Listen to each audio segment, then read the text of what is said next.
Hello and welcome back to A Better World. This is your host, Mitchell J. Raven, and I'm very glad you're joining us again today. Today we're going to have another very interesting show. We have with us Nassim Haramein, who is one of the leading thinkers in physics across the United States and actually in the world.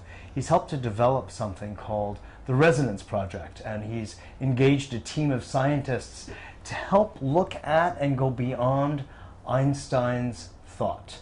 He has taken the unified field theory and others and has expanded them in a very imaginative way so we can come to understand the role of physics not only on a theoretical level but even applied to the world, dealing specifically with many of the problems that are facing us today, from an environmental situation even to social conditions in which we currently find ourselves. So it's really a pleasure to have you on. Thank you. It's great to be here. Yeah, it was great having you call into the radio show some time ago. Oh yeah, from Hawaii. I enjoyed that very much. Wasn't that great? Yeah. I'm so glad. Yeah, so glad. Me too. I was really launched, you could say, and elevated by the conversation. Wonderful. We transcended time and space. Yes, that's what we're trying to do. Exactly. Why don't you give us a kind of an encapsulation? I know that's like a really hard thing, but you're skilled, and maybe you could do it in a way that our audience can grasp. Right. Well, what I've done is I've looked at Einstein field equations and the way we deal with spin and angular momentum in our current physics.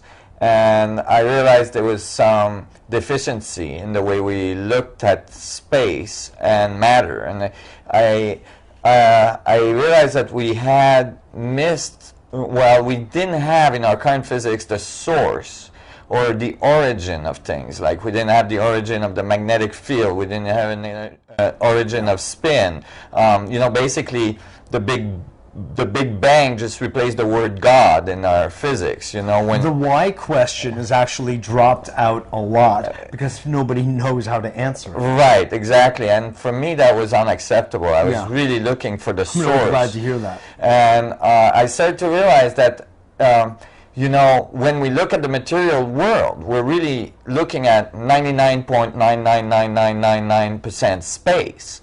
And so we're really looking at a very, airy, spatial, if you'd like, material world. And it seems so dense to us. But in fact, it's only just slight electromagnetic fields that are colliding that is giving us that sense.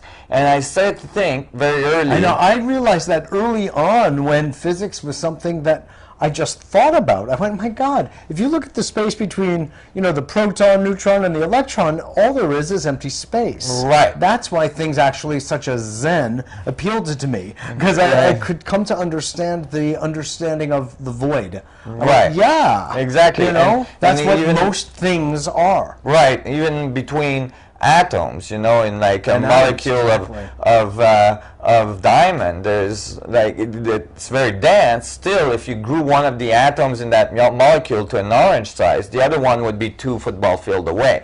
So there's so much space. And I start to realize, wait a minute, maybe matter doesn't define the space, but space defines matter. Maybe it's the space that produced the effect that we call matter, which is basically just a little jiggle in the space, a little spin of the space. And so I start to look at the space in more detail. And, I studied a lot of physics, some 20 years, and, looked in details as how we deal with the electromagnetic field, the gravitational field, and it started to come clear to me. Like, for instance, Einstein used space and time to curve it to create gravitational field.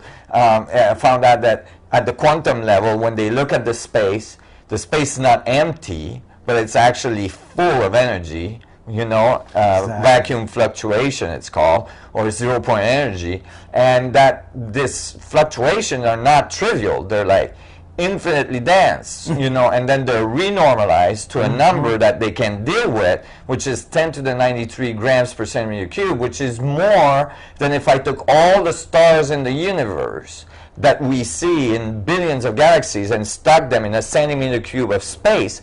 still that wouldn't add up to 10 to the 94 gram or 10 to 93 grams per centimeter cube. It would be 40 orders of magnitude smaller in density if I took all the stars in the universe and put them in a centimeter cube of space.